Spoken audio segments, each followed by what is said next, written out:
Hello, this is Malorian, and this is the Orc Tactical Team, and this is again just trying to quickly finish up all this general videos on how armies do in 8th. And the next one that somebody requested for was for Lizardmen. Now, Lizardmen do really well in 8th, and I'm sure by now a lot of us know that this comes right down to the slan. You have a slan that can pick whatever lure he wants. You have a slan that can go and make it so that he gets an extra dice every single time he casts. So in a system where usually you're capped out at 12 dice, he can be getting a lot more than that. You got a slan that can know every single spell of that lore, so you have to worry about that. You got a slan that can go and ignore sixes from an opponent. So even though opposing magic might be really deadly, all of a sudden you're stealing all sixes away, so that usually they can't get irresistible force and stuff like that. You got a slan that if he ever miscast, he can throw the miscast onto your caster. I mean, just this guy is great, and he does so well. Here's another thing. You got a character who's your general, who is also can be your BSB, who can hide back in a unit and not be hit. I mean, this has been happening for a while, but just now that the general BSB reroll has become more important, having this guy you can barely even get to is fantastic. And so really when it comes to Lizardmen, why they do so well in 8th, it's all about the slan. It's because he's so powerful, and it doesn't really matter a lot of times what else you do, because even if you take a whole bunch of skinks, well, if those skinks all of a sudden become toughness 6, good luck trying to hurt these guys. Let's jump to skinks as well. Some of us who know a couple editions ago, skinks used to be very scary. You have these skinks that are running around you, shoot, shoot, shoot, poison, poison, poison. And luckily in 7th that kind of stopped, because all of a sudden, they couldn't march and shoot, and they could be march blocked and all these things, right? So you didn't really see these skink hordes anymore, or swarms. Now, with these skinks, they can march and shoot again, being skirmishers, and as long as they pass their leadership, which is, a cold 6, well then they can march and shoot too. So all of a sudden it's viable again as well for these lizardmen to do this, the whole skink army, where run around, shoot, shoot, shoot, shoot, shoot. It's almost like a wood elf thing, except it's more based on poison and all these tons of these little weak guys. The only thing that could be a little bit bad about that is, of course, now when you're running through terrain and trying to make this work, the terrain could be attacking you, and as well, because you're seeing these bigger blocks, I mean, it's harder to go and get any victory points if you have to kill a block of 100 Night Goblins, as opposed to before, where you'd see all this MSU, and as long as you kill 10 guys, boom, there's some victory points for me. But that's at least something you can be seeing again in 8th. When you're looking into combat hordes, really there's only one thing to it. There's Saurus. Lizardmen might be a little bit boring in that regards, but they're a pretty solid choice. You got the toughness 4. They got a good armor save, good attacks, and the best thing is, with that all that magic coming from the slan, you can make these guys as good as you want them to be. You can make them with a better toughness. You can give them regeneration. You can give them mind razor to give them all the strong attacks. You can make them initiative 10 if you want.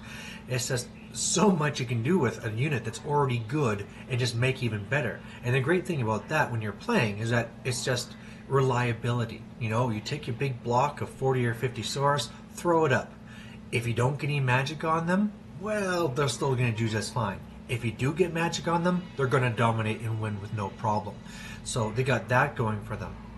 You have your Stegodons, and much like the Hydras before, where they used to be able to smash their units all by themselves, well, now they're going to still do okay. They're not going to be breaking anything because of Steadfast, but now they can be working with another unit so that they can run in, impact hits, a few little attacks, Thunderstomp, and make sure you get the win.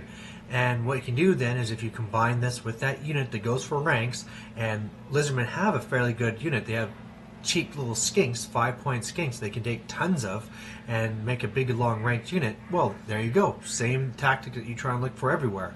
One to take away Steadfast, one to make sure you win combat. Run through everything. You also have the skinks now that you can be going and throwing the Croxagore in there, just like before, but with the change of the rules, you can't attack the Croxagore anymore. The rule in the Lizardmen book that allowed you to was errated out, and now with the rule book, you can only attack what you're touching. So now these Croxagore can be sitting here behind the skinks and just attacking whatever you want.